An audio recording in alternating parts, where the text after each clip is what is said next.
जब हम उसका जितने आंसू हम संसार के लोगों में लगाते हैं जो और आखिरी में हमें छोड़ के निकल जाते हैं संबंध छोड़ के, फिर तुम रोते पछताते हो। उसका 10% भी अपने आंसू अगर हरि हरि के चिंतन में लगाए होते तो आज तुम्हारी सदगति होती। चिंता कर रहे हो, क्या हो गया? किसी के जाने से इंसान को चिंता क्यों करनी चाहिए? कोई इंसान आपसे दूर गया है तो इसके अंदर आपको अपने मन को ढांढस बनाना चाहिए। हम सभी छोटी छोटी बातों को लेकर चिंता रहते हैं। एक स्टूडेंट को चिंता रहती है कि उसके मार्क्स या उसका परीक्षा के अंदर अच्छे नंबर ना आए तो उसके लिए बहुत अनुकूल होगा, बहुत बुरा होगा। इस बात को लेकर वह चिंता करता रहता है। एक माता पिता को यह चिंता होती है कि उसकी पुत्री बड़ी हो रही है और उसके अनुकूल उसे वर ना मिला तो ये बहुत अनुकूल होगा।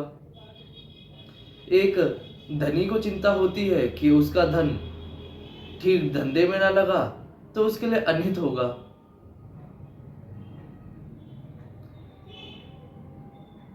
वास्तव में देखा जाए तो हम सब एक रेलगाड़ी में के मुसाफिर हैं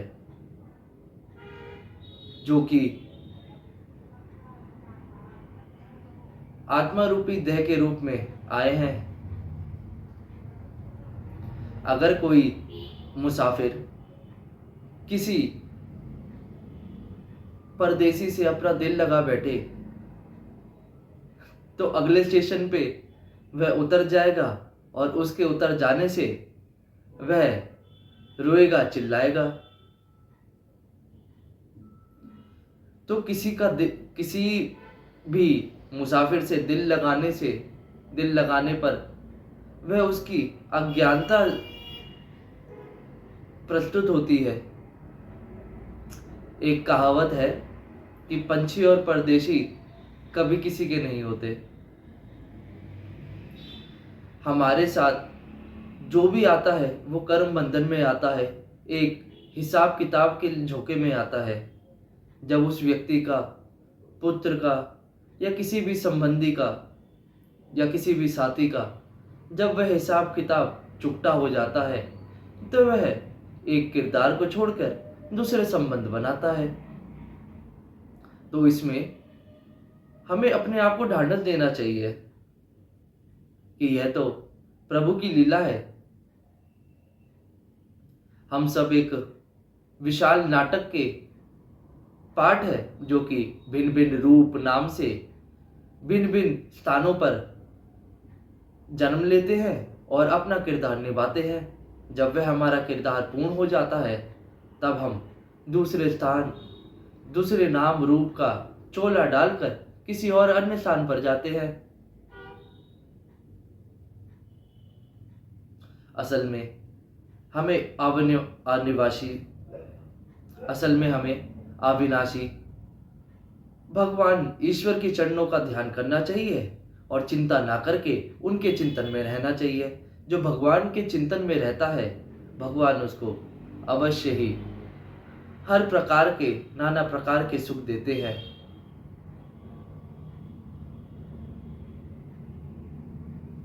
मनुष्य को चाहिए कि वह अपने पवित्रता रूपी धन से, पवित्रता रूपी वचन से, मन से ईश्वर को ले जाए।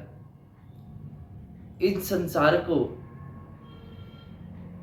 जो कि अनंत काल से चक्र में चलता आ रहा है उस चक्र से निकले। तो हमें चिंता तो किसी बात की करनी ही नहीं चाहिए। हमें चिंता को छोड़कर चिंतामणि रहना चाहिए। नाम की उपासना सबसे सर्वोत्तम है। तप की उपासना से नाम की उपासना महान है। नाम की उपासना से ध्यान की उपासना महान है और ध्यान की उपासना से समाधि महान है। तो हमें निरंतर भगवान का नाम जप करता रहना चाहिए। सदाशिव भी समाधि व्यवस्था में रहते हैं, योग के उच्चतम योगी हैं, तो हम मनुष्य को जो कि ये जीवन मिला है, 21 जन्म सतयुग जीने के बाद 61 जन्म कलयुग के जीने के बाद ये हमारा 83वां जन्म है। तो मनुष्य को प्रसन्न रहना चाहिए और कर्तव्यपूर्ण कि अब जो कुछ हो जाए, मैं गलत रास्ते पे नहीं चलूँगा और कोई भी विषम से विषम परिस्थिति आ जाए, मैं नहीं वहाँ से हिलूँगा। इंसान को किसी भी मुसाफिर से मन ना लगाना चाहिए। इंसान को अपने मन, कर्म, वचन से प्रभु के शरणागत हो जाना चाहिए। जो भगवान का शरणागत रहता है, भगवान उसे नाना प्रकार के सुख प्रदान करते हैं और इस जगत की माया से, इस चिंता से दूर रखते हैं। जिनके पास अधिक धन होता है, वे अपना पूरा जीवन ही उस धन को बचाने में इनकम टैक्स के या अन्य अन्य रिश्वत,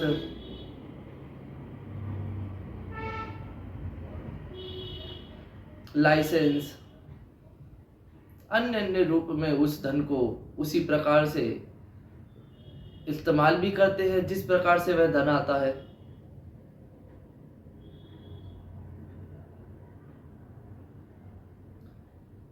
तो अगर आपके पास कम धन भी है तो आपके पास धन रूपी शांति तो है। वह धन रूपी शांति उस निश्वर पैसे से कई अधिक मूल्यवान है। आप देखोगे खूब रईस धनवान होने के बावजूद भी बहुत से लोग आजकल डिप्रेशन में होते हैं। वह अलग अलग रिजुविनेट क्लब्स में जाते हैं, मेडिटेशन सेंटर में जाते हैं, और जबकि एक उपासक को किसी चीज अन्य की जरूरत भी नहीं होती। वह तो सदाशिव अपने भगवान का ध्यान करके चरणों का परम आनंदित रहता है।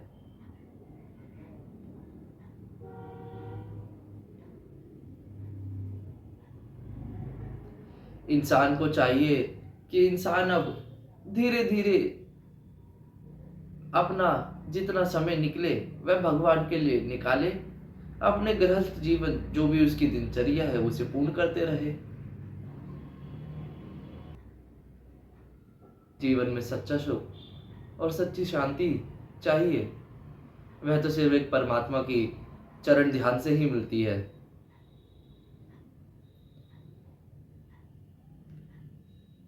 संसार में आज जो कोई भी धनी है वह पूर्व जन्म के भगवान के अर्पण किए हुए फलस्वरूप आज धनी परिवार में पैदा हुआ है।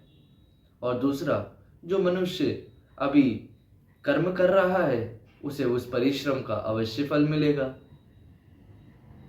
तो आप सब परिश्रम क्यों नहीं करते?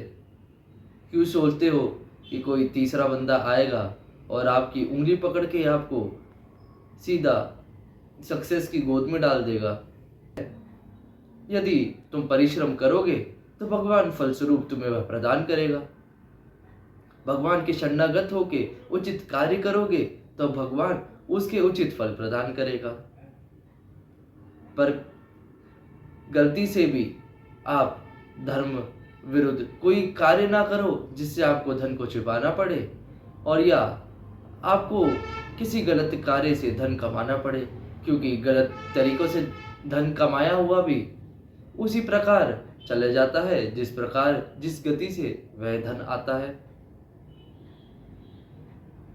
काला धन आने से व्यक्ति को क्षण भर तो लगता है कि वह सुखी है, परंतु उसकी चिंता उसकी उस धन से कहीं ज्यादा हो जाती है। तो परिश्रम करो, हर चीज का फल मिलेगा अपने निर्धारित समय पे। बस अपने आप को पवित्र रखना।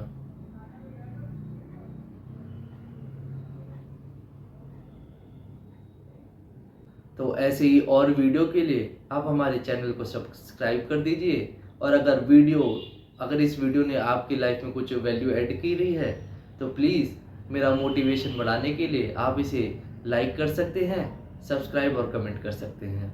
आपको जिस भी विषय के बारे में कुछ जानना हो तो आप कमेंट सेक्शन में कुछ लिख सकते हैं। ये मेरे पहले के कुछ व्लॉग्स हैं जो कि मैं इस वीडियो रूप में अपने विचार डाल रहा हूँ। आप मेरे विचार से कितने सहमत हुए हैं और आपको मेरी पूरी वीडियो में से कौन सी बात सबसे अच्छी लगी है, वह कमेंट सेक्शन में आप लिख सकते हैं। बाकी आप ये चैनल मिस ना कर दें तो आप इसका फॉलो का बटन दबा दीजिए। और हमारे साथ इंस्टाग्राम पे जुड़ने के लिए इंस्टाग्राम का लिंक बायो में लगा हुआ है, वहाँ से आप इंस्टाग्राम को फॉलो कर लीजिए। बाकी आप परिश्रम करो। और आते हैं कि अपने रूटीन पे हमने एक रूटीन बताया था आपको, जिसके अंदर थी दिनचर्या सुबह की, कि आपको सुबह उठते ही बिस्तर से उठते ही करवालोचन माता को प्रणाम करके अपना दिनचर्या चालू करें। फिर मैंने आपको बताया ये करवालोचन और भूमि बंधन के बाद व्यक्ति को चाहिए कि वो ठंडे पानी से ही नहाए। ठंडा पानी बहुत इम्पोर्टेंट है क्योंकि अब गर्म दिन आ चुके हैं, होली भी पास है। और ठंडे पानी से नहाने से आपके मस्तिष्क के अंदर जो कि न्यूरॉन्स है, ब्रेन सेल है, वो बहुत एक्टिव हो जाते हैं। तो आपको पता ही होगा, कोल्ड शावर लेने के बाद फिर आप मेडिटेशन करो, वर्कआउट करो, फिर अपना प्रॉपर मील करो और अपनी बुक रीडिंग करो। जितने भी बड़े से बड़े सिद्ध पुरुष बने हैं वह राम जब के तब से बने हैं। तो अपने आप में सुधार लाओ। मेरी कौन सी बात आपको अच्छी लगी ये कमेंट सेक्शन में लिख दो। तो सीताराम सभी को।